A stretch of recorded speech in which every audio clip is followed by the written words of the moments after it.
Hi Year 12, welcome to your video tutorial. This video tutorial is intended for Stage 6 software engineering students studying the first unit of work for Year 12 Secure Software Architecture. Credits for the content and the knowledge in these video and accompanying slides goes to James King and his online resource on eForge, as well as the Year 11 software engineering course credits listed here. Okay, the dot point we are going to look at today in secure software architecture is about interpreting and applying the fundamental software development steps to produce secure code. Today we are going to start with an almost like before you actually start the software development cycle, and it's that gathering of requirements, both functional and non-functional requirements, and how you go about that with a security or privacy by design mindset. So to create software that is both functional and meets security standards, you need to gather and analyze requirements. Several techniques can be used to do that. So you can't just sit down and decide this is the way we're going to go. You actually have to use a couple of techniques to ensure that you have got the scope and that the requirements are clear, complete, and have that security focus. The first way is in stakeholder engagement. This includes users, developers, business analysts, security officers. Conducting interviews allows you to kind of get a grasp of what do we expect and what are our needs, particularly from each of these stakeholders.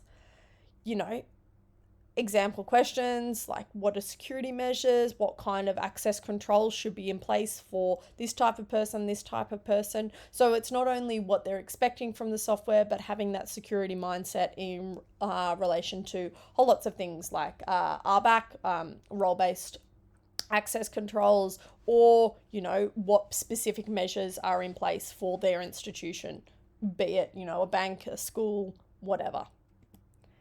Surveys are a great way to input data from that wide range, and they're kind of quite effective to do en masse, such as, you know, the people who would just get a gauge from the stakeholders, you know, who prefer like what kind of people prefer password updates and how often, and prioritize security and how often would you do a security update. You know, all this general stuff to start with obviously doesn't form your requirement, but helps give you an understanding of your user base. Finally, like a user story, a use case kind of describes how the user will interact with the system to achieve a goal, but it's far more granular. It's typically written as a series of steps, and each is an action. So an example is on the side, you're designing a new commerce website. A use case might be something like this. The user goes to the website, browses through the product catalog, adds the product, checks it out, sends a confirmation. For that use case, so that's one way to use this e-commerce website. It's probably the main way, to be frank. For that use case, you can derive the following requirements. And most of these will form non-functional requirements, but ensure users are authenticated before they can add products to their cart. Implement session timeouts or re-authentication for sensitive things like checking out. Store sensitive data securely. Follow the industry standard of payment card guidelines. Validate, that should be in a new dot point. Validate all user inputs, including product IDs, quantities, payments, and information. So from doing that basic use case of this is how they use the system, you are then able to derive a whole lot of requirements, non-functional requirements in this case. However, that they do by doing this use case, it's really clear and obvious to see, you know, these are the areas for which security could be an issue. And finally, threat modeling. Threat modeling is, and we'll go into threat modeling in more detail, is a really amazing way. Usually most of the way people start after surveying and doing these variety of stakeholder engagements is put together a bit of a data flow diagram, understand what the external entities are, what the processes are, then how the data flows through in transit and how the data sits at rest. You notice that terminology is just a flow through from an earlier dot point.